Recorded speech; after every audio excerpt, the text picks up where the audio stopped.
దేవుని నామానికి స్తోత్రాలు. ఈ సమయంలో మన దేవుని యొక్క వాక్యం ధ్యానించడానికి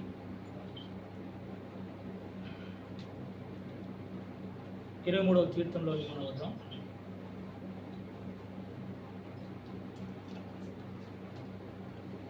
అందులో 5వ వచనం చదవాలి, 6వ వచనం చదవాలి. 23వ కీర్తన 6వ వచనం.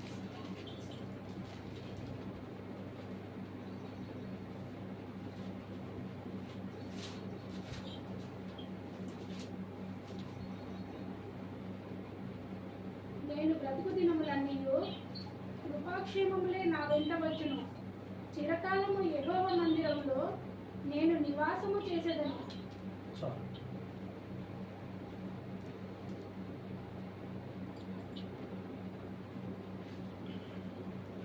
కీర్తనకారుడైనటువంటి దావీదు మహారాజు ఈ మాట ఆయన దేవుని సన్నిధిలో మాట్లాడుతున్నాడు. ఆయన హృదయాంతరంగంలో నుండి దేవుని యొక్క మాటలు, దేవునితో మాట్లాడడం అనేది మనం ఇక్కడ చూస్తున్నాం. ఇక్కడ మనం చదివిన లేఖన భాగంలో ఇలా రాయబడింది: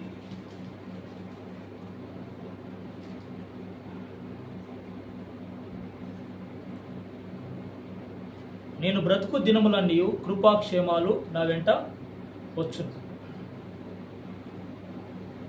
చిరకాలం యెహోవా మందిరంలో నివాసము చేసేదను అని దావీదు ఈ కీర్తనలో చెప్తున్నాడు. అంటే ఇక్కడ 2 విషయాలు మాట్లాడుతున్నాడు దావీదు మహారాజు. అంటే ఈ లోకంలో నేను ఉన్నప్పుడు నేను నిత్యత్వములో జీవించడానికి, ఈ లోకంలో నేను జీవిస్తున్నాను, మళ్ళా నిత్యత్వంలో కూడా నేను జీవించవలసి ఉన్నది. అయితే ఈ లోకంలో జీవించినంత కాలం, ఈ భూమి మీద నేను బ్రతికినంత కాలం నాతో వచ్చేది ఏంటంటే దేవుని యొక్క కృప, ఆయన క్షేమాలు నన్ను వెంబడిస్తాయి. తర్వాత ఈ లోకంలో నా జీవితం ముగించబడుతుంది. ఇక నేను చిరకాలం యెహోవా మందిరంలో నివాసం నేను చేసేదాన్ని. అంటే నిరీక్షణతో కూడిన మాటలు దావీదు ఈ కీర్తనలో రాశాడు. అంటే ఈ లోకంలో ఉన్నంత కాలం దేవుడు నా తోడుగా ఉంటాడు. నెక్స్ట్ ఈ లోకం వదిలిపెట్టిన తర్వాత నేను ఎక్కడికి వెళ్తానంటే నిత్యత్వములో ఆయనతో కూడా యుగయుగాలు నేను జీవిస్తాను అనే నిరీక్షణతో కూడిన మాటలు మాట్లాడుచున్నాడు. హల్లెలూయా. అంటే మనము కూడా ఒక నిరీక్షణ కలిగి ఉండాలి. ఏంటి ఆ నిరీక్షణ అంటే, ఈ లోకంలో నేను జీవించినంత కాలం ఆయన కృప, ఆయన క్షేమాలు నా బ్రతుకులో, నా కుటుంబంలో, నా పిల్లల మధ్యలో అవి కొనసాగించబడతాయి. అంటే నన్ను వెంబడిస్తాయి, ఆయన కృపాక్షేమం నన్ను వెంబడిస్తాయి అని చెప్పాడంటే, తన బ్రతుకంతట్లో తన కుటుంబ విషయమే కావచ్చు, తన రాజ్యం విషయమే కావచ్చు, తన ప్రతి పరిస్థితుల్లో కూడా ఆయన కృపాక్షేమాలను వదిలిపెట్టవు. ఇక లాస్ట్ నా జీవితం ఈ లోకంలో ముగించబడవలసి వస్తుంది ఒకరోజు. ఆ రోజు మాత్రం నేను నిత్యత్వములో చిరకాలం, అంటే ఎల్లకాలము దేవుని మందిరంలో నిత్యము నేను నివాసం చేస్తాను. అంటే ఇక్కడ జీవిస్తాను, నేను పరలోకంలో కూడా జీవిస్తాను. అంటే ఇక్కడ జీవించినంత కాలం దేవుడు నాతో ఉంటాడు, నన్ను నడిపిస్తాడు.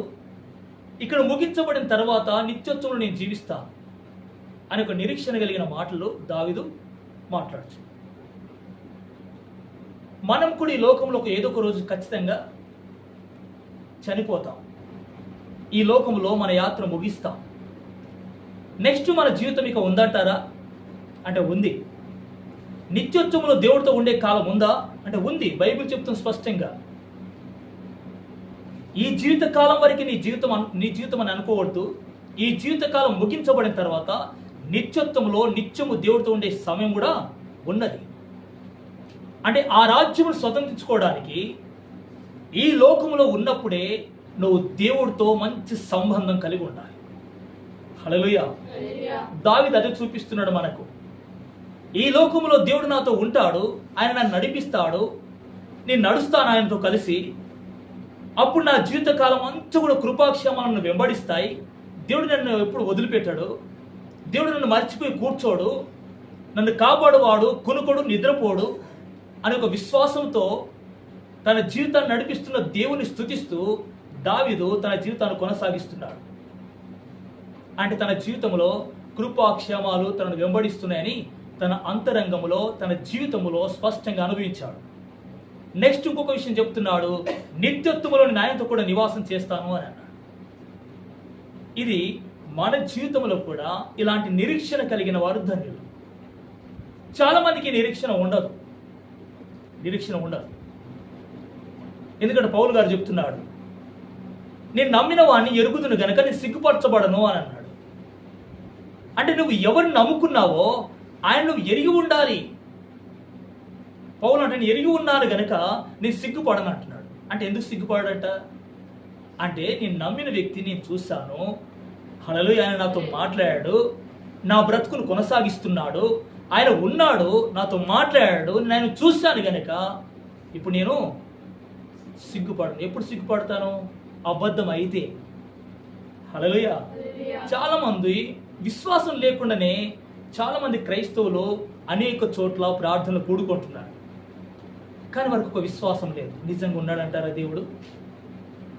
నిజంగా ఉన్నాడా దేవుడు?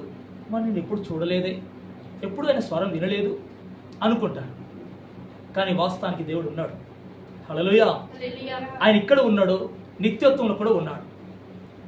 ఆయన నీతో ఉంటాడు ఇక్కడ, తర్వాత పరలోకంలో కూడా నీతో ఉంటాడు, నిన్ను తీసుకెళ్తాడు ఆయన. అందుకే శిష్యులతో ఒక మాట చెప్పాడు, ఇదిగో మీ హృదయాలు కలవరపడనివ్వకండి, మీ హృదయాలు కలవరపడనివ్వద్దు. చాలా మంది కలవరంతో ఉన్నారు. దేవుడి మీద విశ్వాసం పెట్టిన ప్రతి వ్యక్తి కూడా నిబ్బరమ కలిగి, విశ్వాసం కలిగి నువ్వు జీవించాలి. హల్లెలూయా. శిష్యులకు ఒక ఆదరణ మాటలు చెప్తున్నాడు, ఒక ధైర్యపరిచే మాటలు చెప్తున్నాడు. ఏమని?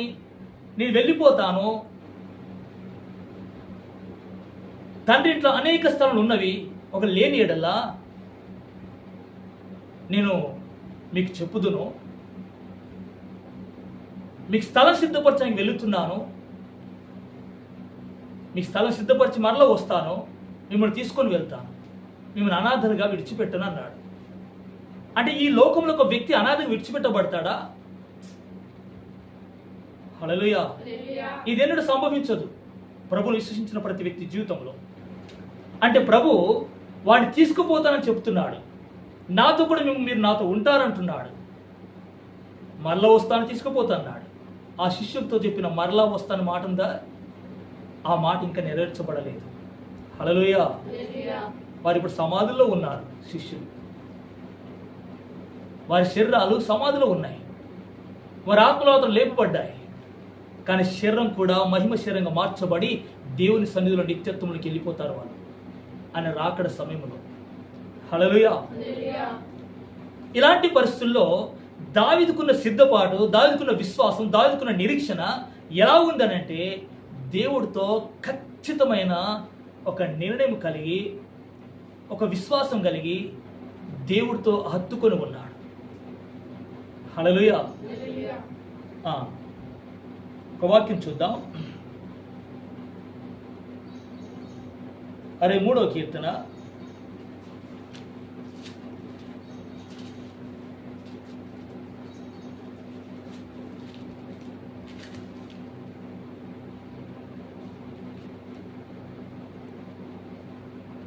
7వ వచనం చదవండి, 8వ వచనం చదవండి. నా ప్రాణము నిన్ను అంటి వెంబడించుచున్నది, నీ కుడి చెయ్యి నన్ను ఆదుకొనుచున్నది. చాలు. ఇక్కడ దావీదు చెప్తున్నాడు, నా ప్రాణం నిన్ను అంటి వెంబడిస్తుంది అన్నాడు. హల్లెలూయా.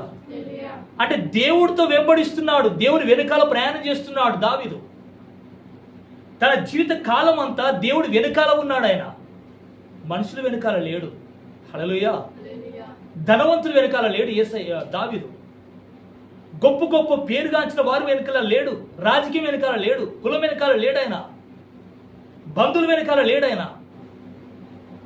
ఎందుకు లేడాయన అంటే హల్లెలూయా, తన వారు తనను వదిలిపెట్టారు కనుక, తన ప్రాణ స్నేహితులైన వారు వదిలిపెట్టారు దావీదును.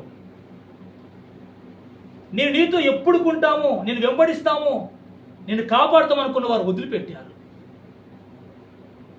తెలుసు మనకు అబిషాలోము టైంలో, అబిషాలోము పెద్ద కుమారుడు, నేను రాజు కావాలి, మా తండ్రి ఉండకూడదు అని నిర్ణయం తీసుకున్నప్పుడు చాలా మంది సైనికులు, ప్రజలు అబిషాలోమును వెంబడించారు. దావీదు ఏం చేశారు? ఒంటరి వారిని చేశారు. హల్లెలూయా. అర్థం కాలేదు దావీదుకి? అర్థమైంది. అంటే నేను నమ్ముకున్న ప్రతి మనుషులు కూడా నన్ను వదిలిపెట్టేశారు. నా కన్న కొడుకులు కూడా వదిలిపెట్టారు నన్ను. నా రక్త సంబంధం మీద శత్రుత్వంతో మాట్లాడుతున్నారు అని దావీదు ఎవరిని హత్తుకున్నాడు? ఇప్పుడు మనుషులు నేను ఎవరిని వెంబడించినా, ఎవరు వెనకాల నేను దాక్కోవాలనుకున్నా నాకు మోసం జరిగే అవకాశం ఉంది, నేను చూశానంటాడు దావీదు. హల్లెలూయా. సౌలు రాజును ఎంతో ప్రేమించాడు దావీదు. ఆయనకెంతో విధేయుడయ్యాడు. ఆయన చెప్పిన మాట విన్నాడు. అదే సౌలు దావీదును చంపడానికి కొరకు అరణ్యాలు తిరిగాడు, అడవులు వెతుక్కుంటూ తిరిగాడు దావీదును చంపడానికి. దావీదు ఏ పాపం చేశాడు? హల్లెలూయా. దేవుడు దావీదుని హెచ్చించినందుకు దావీదు మీద సౌలు కక్ష కట్టాడు. నెక్స్ట్ రాజు నువ్వే అని దేవుడు సమూయేలు అభిషేకించినందుకు సౌలు రాజు ఏం చేశాడు? ఈయన చంపాలనుకుంటున్నాడు. దావీదు అంటాడు కృతజ్ఞుడై, రాజా నువ్వెంతో గొప్పవాడవు, నేనెప్పుడు నీకు అపకారం చేయలేదు, ఎప్పుడు నీకు కీడు చేయలేదు కదా, నన్ను ఎందుకు చంపడానికి ప్రయత్నం చేస్తున్నావు? నీ దగ్గర ఒక మిన్నల్ని నేను, నీ దగ్గర చాలా ఒక పురుగు లాంటి వ్యక్తిని నేను, ఆయన నువ్వు న్యాయపడి ఎందుకు పడుతున్నావు అని దావీదు సౌలుతో మాట్లాడుతున్నాడు. హల్లెలూయా.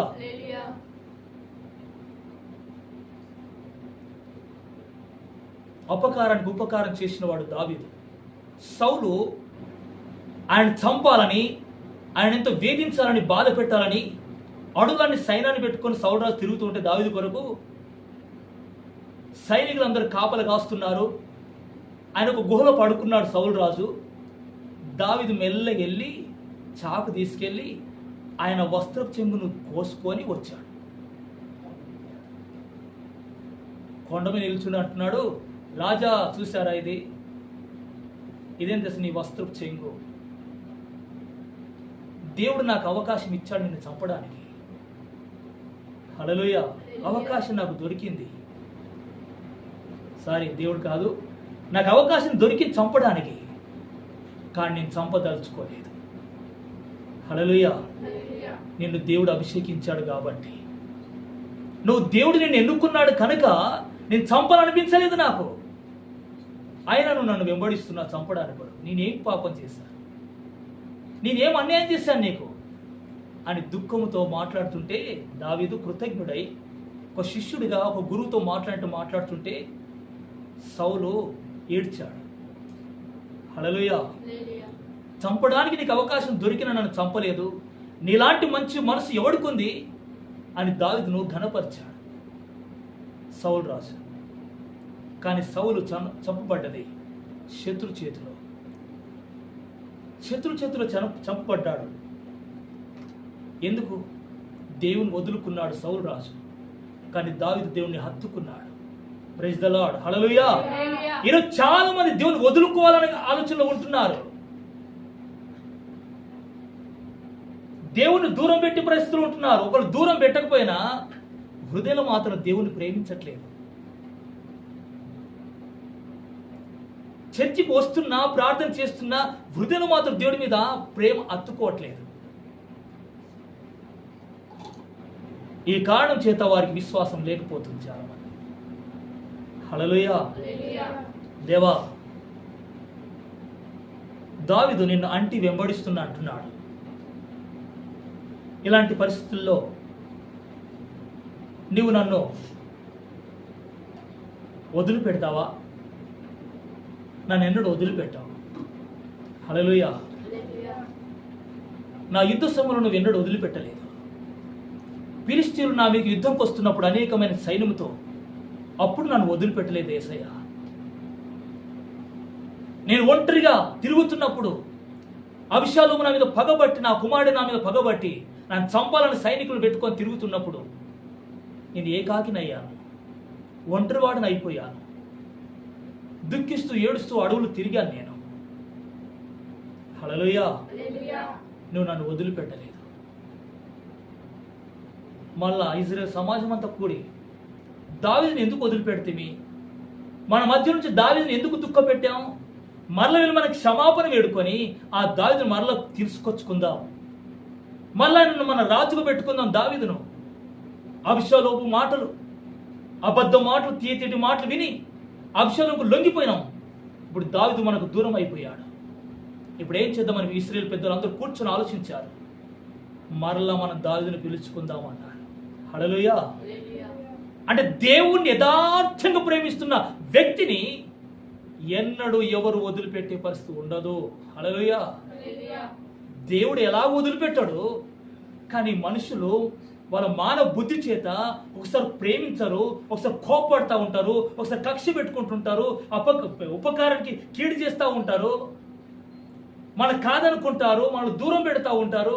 మన కుటుంబమే కావచ్చు, మన అన్నదమ్ములు కావచ్చు, హల్లెలూయా, మన తల్లిదండ్రులు కావచ్చు, మన బంధువులు కావచ్చు, మన రక్త సంబంధులు కావచ్చు, అనేకులు ఏం చేస్తారు, మనల్ని వదిలిపెట్టాలనుకుంటారు. కానీ దేవుడు వదిలిపెట్టిన పరిస్థితి వారికి కనబడదు ఒక రోజు. హల్లెలూయా. అప్పుడు మళ్ళీ అంటారు, అరే వారి ధన్యులు, వారి బాగున్నారు, ఆయన మనం వదిలిపెట్టినా వారు ఏ స్థితిలో బలహీనత కనబడట్లేదు, వారు దిక్కులేని వారు లేరు అని మరలా వాళ్ళు ఏం చేస్తారు, దేవుని కృపను మన దగ్గర చూసి మరలా మన దగ్గరకు వస్తారు. హల్లెలూయా. కానీ మనం మాత్రం ఉపకారానికి అపకార బుద్ధి మనం చేయకూడదు. హల్లెలూయా. దావీదు యథార్థమైన హృదయంతో, అబీషాలోము చనిపోయాడు, శత్రుల మధ్యలో చనిపోయాడు, యుద్ధం చేయడానికి వచ్చాడు దావీదు రాజుగారు మా మీద యుద్ధానికి వచ్చాడు, ఆయన చంపేశాం అని ఒక సైనికుడు వచ్చి దావీదుకు చెప్తే దావీదు ఏడ్చాడు, మేడ మీద తిరుగుకుంటూ ఏడ్చాడు. అబీషాలోమా నా కుమారుడా, నువ్వు చనిపోయావని బాగా ఏడుస్తూ రోదన చేస్తూ ఏడుస్తున్నాడు.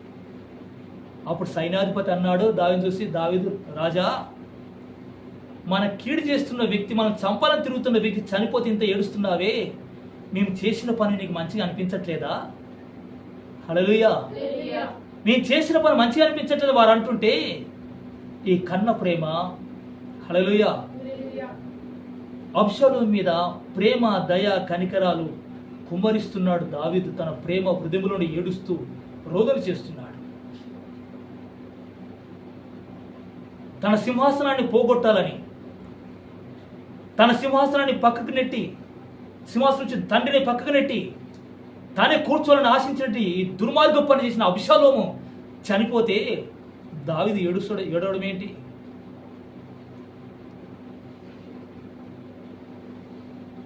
అంటే ఎటువైపు చూసిన దావీదు జీవితంలో, హల్లెలూయా, యేసయ్య మనస్తత్వం కనబడుతుంది. గమనించారా? Praise the lord. హల్లెలూయా. ఎవరి మనస్తత్వం దావీదులో? యేసయ్య మనస్తత్వం ఉంది. దేవుడు ఎలాంటి హృదయంతో ఆలోచిస్తున్నాడో అదే హృదయం దావీదులో ఉంది. అందుకే దేవుడు ఏమన్నాడు దావీదుతో, దావీదు నా హృదయానుసారుడు. దేవుని నమ్మిన తర్వాత హత్య చేశాడు, దేవుని నమ్మిన తర్వాత వ్యభిచారం కూడా చేశాడు, ఆ వ్యభిచారం పాపం కప్పుకోవడానికి నరహత్య చేశాడు. ఇన్ని పాపాలు, పెద్ద పాపాలు చేసిన తర్వాత దేవునికి హృదయానుసారుడు ఎలా అయ్యాడు అనుకోవచ్చు మనం.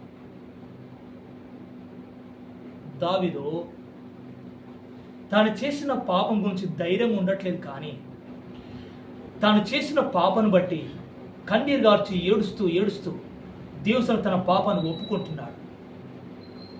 తండ్రి నన్ను క్షమించు, నా పాపం నా దగ్గరనే ఉంది, నా కన్నుల ఎదుట కనబడుతుంది, ఈ పాపం నుంచి నన్ను విడిపించు, హిస్సోపుతో నా పాపాన్ని కడుగు, నన్ను పరిశుద్ధపరచు, నన్ను శుద్ధి చెయ్యు, హిమము కంటే తెల్లగా నన్ను శుద్ధి చేయ ప్రభు అని దేవునిలో గోజాడుతున్నాడు మొరపెడుతూ ఉన్నాడు. ఒక చిన్న బిడ్డలాగా రోదన చేసి ఏడ్చాడు దావీదు. హల్లెలూయా. ఇంతగా తండ్రి దగ్గర ఏడుస్తున్నాడంటే కారణం ఏంటి? తన పాపాన్ని వదిలిపెట్టే మనసు ఉంది. నన్ను క్షమించంటున్నాడు. ఇలాంటి మనసు కలిగిన దావీదు తన పూర్వపు స్థితి, తను పోగొట్టుకున్న ఆత్మీయత, పోగొట్టుకున్న సన్నిధి, దేవుని యొక్క పాద సన్నిధి మరల పొందుకోవడానికి దేవుని ఎంతో గోజాడాడు. హల్లెలూయా. అంటే దావీదు ఎంత దగ్గరగా దేవునితో సహవాసం చేశాడు. బలహీన పరిస్థితుల్లో, బలమైన పరిస్థితుల్లో, జయం వచ్చిన స్థితిలో, అపజయాల పాలైన పరిస్థితుల్లో కూడా దేవుని హత్తుకొని ప్రేమించాడంట. అందుకే యెరెమీయా కీర్తనలో చెప్తున్నాడు 8వ వచనంలో, నా ప్రాణము నిన్ను అంటి వెంబడించుచున్నది, నీ కుడి చేయి నన్ను ఆదుకొనుచున్నది. హల్లెలూయా. హల్లెలూయా. నీవు ఆయనను అంటి వెంబడిస్తే గనక ఆయన కుడి హస్తం నిన్నెన్నడు వదిలిపెట్టడానికి గుర్తుపెట్టుకో. దేవుని స్తోత్రం. హల్లెలూయా. హల్లెలూయా. అయ్యో దేవుడు మమ్మల్ని వదిలిపెట్టాడు అంటున్నారు చాలా మంది. నీవు వదిలిపెట్టుడు, నేను దేవుడు వదిలిపెట్టడం అనేది ఎన్నడూ జరగదు. ఒకవేళ జరిగింది అంటే దాని కారకులు ఎవరు? మనమే, నువ్వే. హల్లెలూయా. దేవుడు వదిలిపెడతాడా?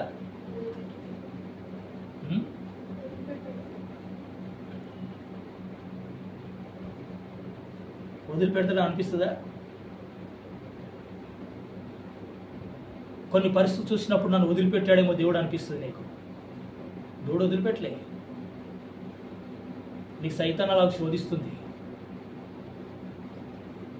సైతాన్ ఏం చేస్తుంది? మనం శోధిస్తూ ఉంటాం. దేవుడు నేను ప్రేమించట్లేదు అంటాడు సైతాన్ వచ్చి. దేవుడు నిన్ను చూడట్లేదు, నీ కుటుంబాన్ని చూడట్లేదు అంటాడు సైతాన్ వచ్చి. వాడొచ్చి అంటాడు నువ్వు ఒంటరి అయిపోయావు అంటాడు సైతాన్. నీ ఆర్థిక పరిస్థితులు బాగలేవు అంటాడు సైతాన్ వచ్చి. నీ కుటుంబ పరిస్థితి బాగలేదంటాడు. ఎన్నో ఆలోచనలు పుట్టిస్తాడు. అప్పుడు నువ్వేం చేయాలి? నా దేవుడు నన్ను వదిలిపెట్టాడు. హల్లెలూయా. నా దేవుడు నా స్థితిగతులను మార్చడానికి యోగ్యుడు, సమర్థుడు, శక్తిమంతుడైన. హల్లెలూయా. ఏదైనా ప్రమాద పరిస్థితులు నేను చిక్కున్నానంటే ఆ స్థితి నుంచి విడిపించి నన్ను నిలబెట్టి నన్ను బలపరిచే దేవుడు నా దేవుడని నీ హృదయంలో నువ్వు స్తుతించాలి. హల్లెలూయా. ఈ కృతజ్ఞత హృదయం దేవుని ఎడల కలిగి ఉండాలి. నువ్వు దేవుడు చేసిన మేలు ఎప్పుడు మర్చిపోకూడదు. నువ్వు ఎవరికైనా మేలు చేసినప్పుడు వారు మర్చిపోయి నువ్వేం నాకేం చేస్తావు, నువ్వేం చేస్తావు నాకు అని అన్నారు అనుకోండి, మీకు ఎంత బాధ అనిపిస్తుంది? బాధ అనిపిస్తుంది లేదా? చాలా బాధ అనిపిస్తుంది. అయ్యో ఆ రోజు ఎవ్వరు లేకపోయేది ఆ వ్యక్తికి, అసలు నాన్న దిక్కు లేకుండే. అలాంటి పరిస్థితుని దగ్గరికి ఆదరించి ధైర్యపరిచి నేను నిలబెడితే నువ్వేం చేస్తావు అంటే ఏంటి? అసలు ఈయన మైండ్ ఏమైనా పనిచేస్తుందా? నన్ను ఎలాగ ఆలోచిస్తున్నాడు? అసలు ఎంత కుమిలిపోతావో, ఎంత బాధపడతావో ఒంటరిగా ఉన్నప్పుడు అదంతా తలపోస్తుంటావు. నువ్వు మర్చిపోలేవు కదా. హల్లెలూయా. మనం ఘోరంత చేసిన దానికి అంత బాధ, అంత నొప్పి, అంత ఇబ్బంది అనిపిస్తుంటే దేవుడు నేను ఎలా చేశాడో తెలుసా? నేను బ్రతికిస్తుంది ఆయన. నీ ఆరోగ్యం అంతా కాపాడుతుంది ఆయననే. నీకేమైనా చిన్న సమస్య వచ్చినా దాంట్లో ఏమైనా దేవుడు నీకేమైనా బుద్ధి నేర్పిస్తున్నాడేమో, ఏదైనా నీ క్రమశిక్షణ నేర్పించాలనుకుంటున్నాడేమో దాని ద్వారా. ప్రభు ఈ పరిస్థితి నాకు వచ్చింది, ఈ పరిస్థితి నాకేం నేర్పించాలనుకుంటున్నావు అని ఆలోచించే బదులు పోయి చాలామంది ఏమనుకుంటారు, అవును దేవుడు మర్చిపోయాడు అంటారు. దేవుడు మర్చిపోతే ఏమైతే తెలుసా? చెప్పాలి ఒక విషయం. హల్లెలూయా. దేవుడు ఆయన చూపు నీ మీద నుంచి తొలగిస్తే ఏమైతే తెలుసా? నీ డబ్బా అయిపోద్ది అనుకుంటున్నావా? హల్లెలూయా. నీ పరిస్థితులు తారుమారు అవుతాయి అనుకుంటున్నారా? ఏమైనా జరుగుతుంది అనుకుంటున్నారా? కాదు. అసలు నువ్వు భూమి మీద కనబడవు. భూమి మీద నువ్వు కనబడవు, అంతే. దేవుడు వల్ల నేను మర్చిపోతే నువ్వు భూమి మీద కనబడవు, దాచిపెట్టబడతావు, అంటే మట్టిలో పెట్టబడతావు. ఇదే విషయం దేవుడు వదిలిపెట్టిండండి. ఒకవేళ నువ్వు బ్రతికి ఉన్నావంటే గుర్తుపెట్టుకోవాలి, నన్ను బ్రతికిస్తున్నాడు దేవుడు అంటే నా విషయంలో ఆయన ఏదో ఆలోచన చేస్తూ ఉన్నాడు. హల్లెలూయా. నా క్షేమమో, నన్ను ప్రేమిస్తున్నాడో, ఇంకేదైనా చేయాలని కోరుకుంటుండేమో నా జీవితంలో, ఏ విషయంలో పాపం ఉంటే కనుక దాన్ని వదిలిపెట్టాలనుకుంటున్నాడేమో, ఏదైనా నిర్లక్ష్య స్థితి నన్ను ఆవరిస్తే దానికి దూరం కావాలని ఇంకా నన్ను ప్రేమిస్తున్నాడు. ఒకవేళ నేను ఉంటేనే కదా దాన్ని వదిలిపెడతాను, ఉంటే శరీరం ఉంటేనే కదా ఆ యేసయ్య కృపను నేను వేడుకుంటాను, ఇది జరగడానికి గురించి నన్ను బ్రతికిస్తున్నాడు అని అనుకోవాలే తప్ప ఈ మైండ్ వదిలిపెట్టి నువ్వు జీవించకూడదు. హల్లెలూయా. అంటే ఇంకో నిన్ను సిద్ధపాటు చేయాలని దేవుడు కోరుతున్నాడేమో నిన్ను. ఇంకా నువ్వు ఏది వదిలిపెట్టాలని దేవుడు ఆశిస్తున్నావు నీ విషయంలో. దేని బ్రతుకులో పట్టుకోవాల్సిందో దాన్ని పట్టుకుని నువ్వు బ్రతకాలని కోరుతున్నాడేమో దేవుడు. ఆ విషయం కూడా నువ్వు అర్థం చేసుకోకపోతే నేను ఎందుకు బ్రతికిస్తున్నా అనుకుంటున్నారు? ఇందుకే. హల్లెలూయా. అపోస్తుల గ్రంథం 17వ అధ్యాయంలో ఈ మాట రాయబడింది, చూడండి. అపోస్తుల గ్రంథం 17వ అధ్యాయం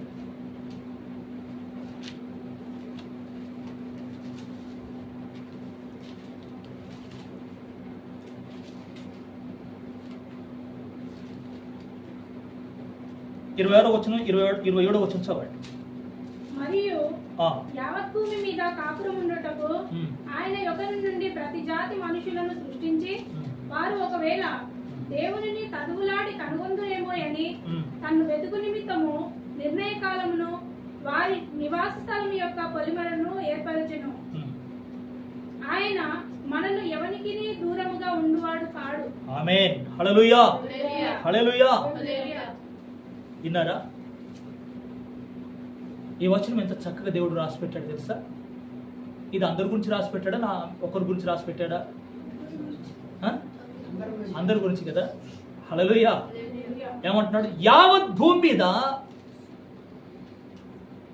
అనేక జాతులను సృష్టించి వారికి జీవం ఇచ్చి ఊపిరి పోసి వాళ్ళని బ్రతికిస్తూ, ఒకవేళ దేవుని తడులాడి నన్ను పట్టుకుంటారేమో, నన్ను కనుగొంటారేమో, నన్ను దొరికించుకుంటారేమో. హల్లెలూయా. అని అంటే ఏం చేశాడంట? సమయాన్ని పెట్టాడంట. పొలిమేర అంటే అర్థం ఏంటి? నీ బ్రతుకుకు ఒక టైం పెట్టాడంట. ఆ టైం వరకు నువ్వు, ఆ సమయం వచ్చే లోపుగా నువ్వు దేవుని తడులాడి యేసయ్యను పట్టుకొని ఆయన చిత్తము నీ హృదయంలో జరిగించుకొని ఆయన ప్రణాళిక అంతా కూడా నీ జీవితంలో నెరవేర్చుకొని నువ్వు యాత్ర ముగించాలని, ఈ బ్రతుకును ముగించాలని దేవుడు కోరుతున్నాడు. హల్లెలూయా. అంటే పొలిమేరను సిద్ధపరిచి పెట్టాడు, ఏర్పరిచి పెట్టాడు అంటే అర్థం ఏంటి? నువ్వెంతకాలం బ్రతకాలనో దేవుడికి తెలుసు. నువ్వు ఎన్ని రోజులు బ్రతకాలో దేవుడి లిస్టు తెలుసు, ఆయనకు తెలిసి ఉంది. ఆ సమయం వరకు నిన్ను దేవుడు కాపాడుతూ వస్తున్నాడు. ఎందుకు కాపాడుతున్నట? ఒకవేళ హల్లెలూయా అవకాశం శాంతిస్తున్నాడు. హల్లెలూయా. మన దేవుడు శాంతిస్తాడు. చంపే కంటే ముందు, వదిలిపెట్టే కంటే ముందు, నిన్ను మర్చిపోయే కంటే ముందు ఒక అవకాశం ఇస్తాడు దేవుడు. ఆ బ్రదర్స్ కావచ్చు, సిస్టర్ కావచ్చు, పిల్లలకి కావచ్చు, లేదా పెద్ద మనుషులకి కావచ్చు, ప్రతి వ్యక్తికి అవకాశం ఇస్తాడు దేవుడు. అవకాశం చేజారు పెట్టుకున్నావా? అవకాశం కనుక వదిలిపెట్టుకుని కూర్చున్నావా? నువ్వు చాలా భయంకరమైన పరిస్థితి ఎదుర్కోవాల్సి వస్తుంది. దేవుడిచ్చే అవకాశాన్ని పోగొట్టుకోకూడదు. హల్లెలూయా. హల్లెలూయా. చాలా మంది కృతజ్ఞత మర్చిపోయి, దేవుడు చేసిన మేలు మర్చిపోయి, వాళ్ళ బ్రతుకులో ప్రారంభం మొదలుకొని వారి జీవితంలో ఏమేమి చేశాడు దేవుడు, గొప్ప గొప్ప కార్యాలు ఎవరు మనుషులతో కాని పాడు చేసుకుంటూ వచ్చాడో అవన్నీ కూడా ఒక్కొక్క క్షణంలో మర్చిపోయి ఏం చేస్తారు? మర్చిపోయి కృతజ్ఞత లేని వారు ఉంటారు. దేవుడు నీ జీవితంలో చేసిన మేలులో గుర్తెచ్చుకుంటున్నారా?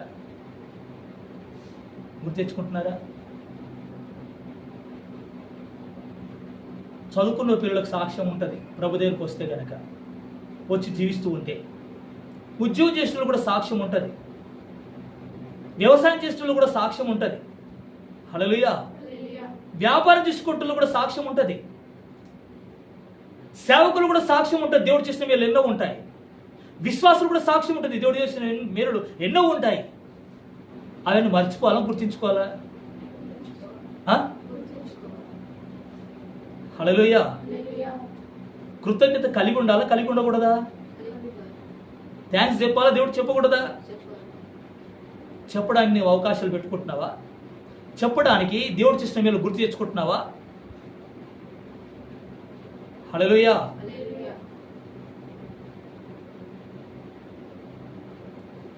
నిన్ను పోషించువాడిని నేనే, నిన్ను బ్రతికించువాడిని నేనే, నీ కుటుంబాన్ని నిలబెట్టేవాడిని నేనే అని దేవుడు నా జీవితంలో ఎన్నోసార్లు రుజుపరుచుకున్నాడు దేవుడు.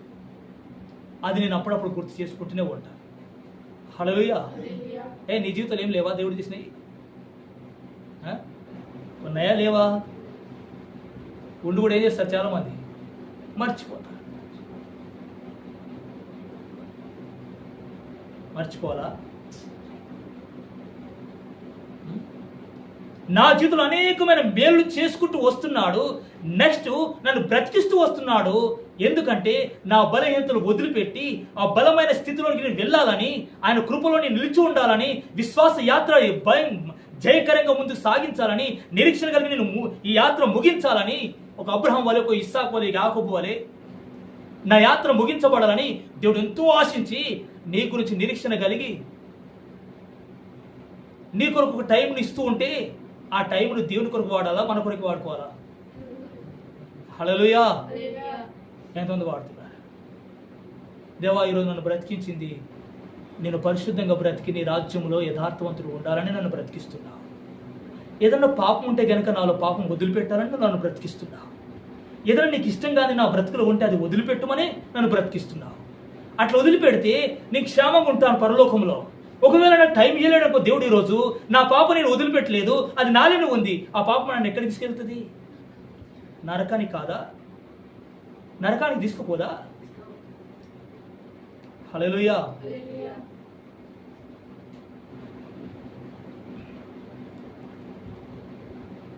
ఈ స్థితిలో నువ్వేం చేయాలనుకుంటున్నావు? దావీదు వలె కృతజ్ఞత కలిగి దేవుడి కొరకు జీవించాలని కోరుతున్నావా? హల్లెలూయా. ఈ లోకం మాయ. ఈ లోకం ఏంటి? కరోనా టైంలో ఒక బ్రదర్, సేవకుడో బ్రదరో నాకు తెలియదు, ఆయన ఒక పాట రాశాడు, మాయరో మాయ ఈ లోకమంతా మాయ. ఆ పాట వింటుంటే నా హృదయం అంతా, ప్రభువా నిజమే, అంత మాయ. ఈ మాయ లోకములో నా జీవితము, నేను నీతో ఉండడం క్షేమం అని నేను కోరుకుంటాను. ఇదంతకు మాయ. ఇది నీ ఎంబడి రాదు, నీ ఇల్లు నీ ఎంబడి రాదు, నీ పిల్లల్ని ఎంబడి రారు, మీ తల్లిదండ్రులని ఎంబడి రారు. ఎవరినో నమ్ముకోకు. దావీదు వలె, దావీదు ఎవరినో నమ్ముకోలేడు. ఆయన నమ్మాడు, కొన్ని పరిస్థితుల్లో మోసం చేశారు. హల్లెలూయా. ఒక భక్తుడు ఒక పాట రాశాడు, నమ్మకురా ఈ లోకాన్ని, నమ్ముకోండి నేను ఏం చేస్తాంట, లోకం అమ్ముకుంటుందంట. యేసుకు నమ్మాడంట అన్నదమ్ములు. ఆ యేసుకు ఏం చేసిన అన్నదమ్ములు అమ్మేసుకున్నారు. యేసయ్య నమ్మాడు శిష్యులందరినీ, ఇస్కారియోతు యూదా యేసయ్య నమ్మేసుకున్నాడు. ఈ పరిస్థితుల్లో ఎవరు నత్తుకోవాలి? ఎవరు కృతజ్ఞుడిగా ఉండాలి? నువ్వు కృతజ్ఞురాలుగా జీవించాలి నువ్వు యేసయ్యకు. హల్లెలూయా. నువ్వు ఏ స్థితిలో ఉన్నావో, ఏం పని చేస్తున్నావో, ప్రతి పరిస్థితుల్లో దేవా నన్ను వదిలిపెడితే నేను క్షణం కూడా ఇంట్లో నుంచి బయటికి వెళ్ళలేను. నువ్వు నన్ను వదిలిపెడితే కనుక నా జీవితం ఇంట్లో ఉండిపోద్ది. ప్రభు నన్ను వదిలిపెట్టకు, నన్ను క్షమించు, నా పాపాలు క్షమించు ప్రభు అని కృతజ్ఞుడవై దేవుని పాదాలు పట్టుకుంటే నీ స్థితిగతులు మార్చడానికి దేవుడు శక్తిమంతుడు, బలవంతుడు ఆయన. హల్లెలూయా. అందుకే ప్రియమైన దేవుని బిడ్డలారా, దావీదు తన జీవితంలో మొట్టమొదటిగా దేవుడికి అవకాశం ఇచ్చాడు. దేవుడు నా జీవితం కాయాలి, నా జీవితం కాపాడాలి, నా జీవితం నడిపించాలి. శత్రుల మధ్యలో ఉన్నప్పుడు ఆయన ఒక ప్రాకారంగా నా చుట్టూ ఉండాలి. దేవుడు నాతో ఉండాలి, నా ప్రయాణంలో దేవుడు నాతో ఉండాలి, నా పనుల్లో దేవుడు నాతో ఉండాలి, నేను రాజ్యం వెళ్తున్నప్పుడు ఆయన నా దగ్గర ఉండే ఆ జ్ఞానం నాకు బోధించాలి, ఆయన నాతోనే ఉండాలి అనుకున్నాడు దావీదు. కానీ దేవుడు ఒక మాట చెప్పాడు, దావీదు నువ్వు అనుకున్నంత బాగుంది, హల్లెలూయా, నువ్వు కోరుకున్న కోరిక అంత బాగానే ఉంది, నేనేం ఆశిస్తున్నా తెలుసా, ఇది నీ వంతు, నువ్వు అలా కోరుకోవడం చాలా మంచిది. మనుషుడు అలా కోరుకుంటాడు కూడా, హల్లెలూయా, నా నుంచి మనుషుడు ఆశిస్తాడు కూడా, వాస్తవమే, ఓకే. కానీ నేను కోరుకుంటున్న ఒకటి, హల్లెలూయా, నేను కోరుకుంటున్న ఒకటి, దానికి నువ్వు సవాలు ఎలా ఉంటావు, దానికి నువ్వు సమ్మతిస్తావా, దానికి నువ్వు ఒప్పుకుంటావా? దావీదు ఏమనంటాడు దేవుడు మాటకి, ప్రభువా నేను ఒప్పుకుంటున్నాను, హల్లెలూయా, యేసయ్యా నేను తీర్మానం చేసుకుంటున్నాను, నువ్వు చెప్పిన ప్రతి మాటకు నేను విధేయురాలను అవుతాను అని దావీదు దేవుడికి తలదించాడు, హల్లెలూయా. అప్పుడు దేవుడు అన్నాడు, నేను నడిపించాలంటే నువ్వు నాకేం కావాలి తెలుసా, నువ్వు గొర్రెగా కావాలి, హల్లెలూయా. ఏం కావాలి? గొర్రెగా కావాలి. గొర్రె ఎవ్వరికి కీడు చేయదు, ఎవ్వరికి బాధ పెట్టదు. గొర్రె ద్వారా ఎవ్వరికి ఏ కీడు సంభవించదు. తెలుసా మనకు? తెలుసుగా అమ్మా, గొర్రె గురించి తెలుసా? హల్లెలూయా. ఎవ్వరి కీడు చేయదు గొర్రె, ఎవ్వరికి బాధ పెట్టి ఎవరికి గాయపరచదు. వాళ్ళు తనని గాయపరిచేవారు చాలా మంది ఉంటారు ఈ గొర్రెను కదా, హల్లెలూయా. వేరే జంతువులన్నీ కూడా గొర్రెను గాయపరుస్తాయి, మనుషులు కూడా గాయపరుస్తారు. కానీ గొర్రె మాత్రం మనుషులు కానీ జంతువులు కానీ దేని మీద కూడా పరిగెత్తుకొని పోదు. కారణం, గొర్రెను సృష్టించిన దేవుడు అలా సృష్టించాడు, హల్లెలూయా. మనవులు కూడా ఎలా ఉండమంటున్నాడు? దావీదు ఏమంటున్నాడు? నువ్వు గొర్రెగా ఉంటావా దావీదు? హల్లెలూయా. అవును ప్రభువా, నేను గొర్రెగా ఉంటాను, నువ్వు నా కాపరిగా ఉండండి. ఈ తీర్మానం దేవుని సన్నిధిలో దావీదు చేసుకున్నాడు గనుక, హల్లెలూయా. అప్పుడు దేవుడు ఏం చేస్తున్నాడు? నడిపిస్తున్నాడు, హల్లెలూయా, హల్లెలూయా. దేవుడు నడిపించిన కొలది నడుస్తున్నాడు దావీదు. కృపాక్షేమాలు ఆయన వెనకాల వస్తున్నాయి. దేవుని స్తోత్రం, హల్లెలూయా, హల్లెలూయా, హల్లెలూయా. నీవు దేవుడికి విధేయురాలు అయితే గనక ఆయన గొర్రెగా నువ్వు మార్చుకొని నీ బ్రతుకును తగ్గించుకొని ఆయన విధేయుడవై ఆయనకు అప్పగించుకుంటే తప్ప ఆయన నిన్ను నడిపించలేడు, హల్లెలూయా. నిన్ను నడిపించడానికి నేను శక్తిమంతుని, బలవంతుని. కానీ నువ్వేం కావాలి ఇప్పుడు అంటున్నాడు? నువ్వేం కావాలనుకుంటున్నాడు దేవుడు? నువ్వు గొర్రెగా కావాలి, హల్లెలూయా. ఈ గొర్రెగా అయ్యింది అనుకోండి, అప్పుడు దేవుడు నడిపిస్తాడు. గొర్రెను నడుస్తా చెప్పినట్టు వేరే ఏ జంతువు నడవదు. అందుకే దేవుడు గొర్రెను కోరుకున్నాడు. మనం కూడా గొర్రెలనే పిలుస్తున్నాడు. గొర్రెలకు ద్వారా నేనే, హల్లెలూయా. గొర్రెల కాపరి నేనే. నా గొర్రెల కూడా నేను ప్రాణం పెట్టడానికి వచ్చాను.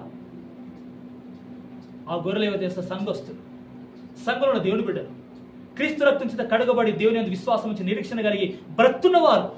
వారు గొర్రెలు, వారి పేరే గొర్రెలు. వారి గొర్రె స్వభావం ఉండాలని ఉండకూడదా? హల్లెలూయా. దావీదు గొర్రెగా అయ్యాడు కనుక ఆయన నడిపించడానికి ఆయన ప్రధాన కాపరిగా ఉన్నాడు. దేవుని స్తోత్రం, హల్లెలూయా, హల్లెలూయా. దేవునిలో ప్రార్థన చేసుకుందాం. ప్రభువా, నేను కూడా ఒక గొర్రెగా ఉండి దావీదులో కృతజ్ఞురాలున్నాయి.